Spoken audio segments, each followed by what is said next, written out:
small power supply, and I've wired it up. This is something like a 12 volts and 18 watts or something like that.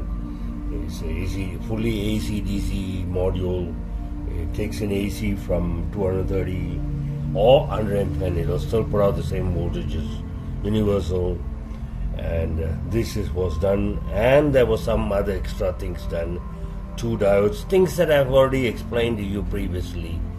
And I put a choke down here, a ferrite choke, and the AC cable is tied along with that, not along with that, just outside, and the DC goes through that, and this flat cable, as usual, as you know, either side, one is DC ground, center is plus 12. Right now it can take, this unit can take anywhere from 12 to 24, that is prescribed. I've seen that it works right down to 10 volts as well, which means it might be working somewhere on, internally there might be a regulator and then down regulator. Never mind, we don't need to go there. Alright, so all set. There are 2 diodes set on 2 of the lines, separately. One is a DC ground, and one is a DC frame ground. The reason is because they are not tied by me. Internally they are bridged together, so there's no way to isolate that. So that being the case, both had to be floated. And what is the advantage you get? Now I am sure that you cannot see, my scope itself is not very clear. See, I'm going to touch my finger here. It picks up some noise. And this is a clean environment. And the voltage range, on the vertical scale is 200 millivolts per division. So you can know that it looks like about 600 millivolts. But it's a very high impedance noise. So I don't think I need to explain everything, neither would you understand this.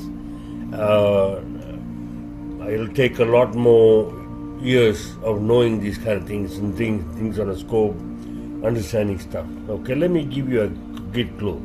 See, if I put it on this is a plastic body. The reason this has to be a plastic body, when you put it there, it won't bridge the ground back into the system. This is reference to Earth, real Earth, and your machine will be tied to real Earth.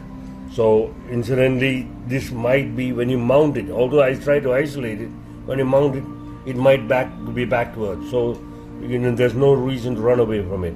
You see here, you can still see about the same amount of noise. You can see the levels have changed.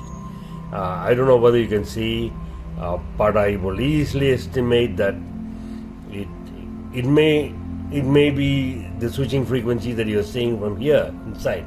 See, the further, and then the scopes can pick up, but they have capacity, they can pick up. But when it comes to ferrite, you see almost none. Ferrites naturally are that behavior, and that's the reason why you use them, in case you didn't know.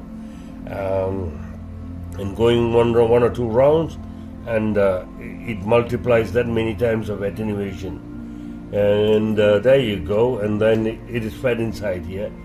This, of course, the side screw, if you look at it, you will perhaps see it's a lot more lower than you think. It's sporadic, it's just about what I touch a finger on it.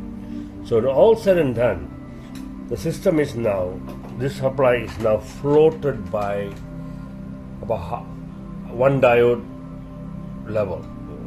In other words, I've used 2 diodes, but effectively they are used in the same direction because of the unique situation here. So you easily get about 500 to 600 volts of noise margin already, and that's adequate, as I think. And this should solve your problem, because I understand this. Your system problem might be a function of what you call ground loops. All right, you have to look up and learn what ground loops are, and that is, I leave it to you. Okay, so you don't see all those things. And even if I wanted to take away noise from the Earth, of course you can bridge that, in which case you will have to insulate this thing, when you mount, and then you have to use one capacitor to bridge it. But these are not your call. You don't have to do it. and I see there's no problem that will happen because of this. When this unit comes in, the sensor is already mounted.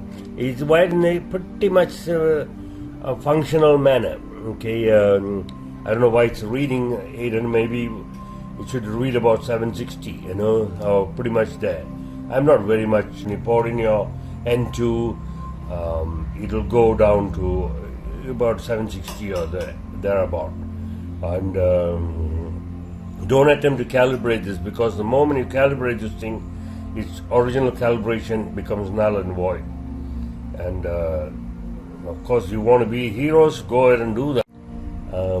So that's about much. I'm going to about pack this and send to you. When you come there, all you need to do is, there's an AC line here. I've now attached it to a 230 plug, and you can disconnect and connect it to any. You can remove the plug and connect it to any 110 or 230 within your glove box, and that should settle the issue.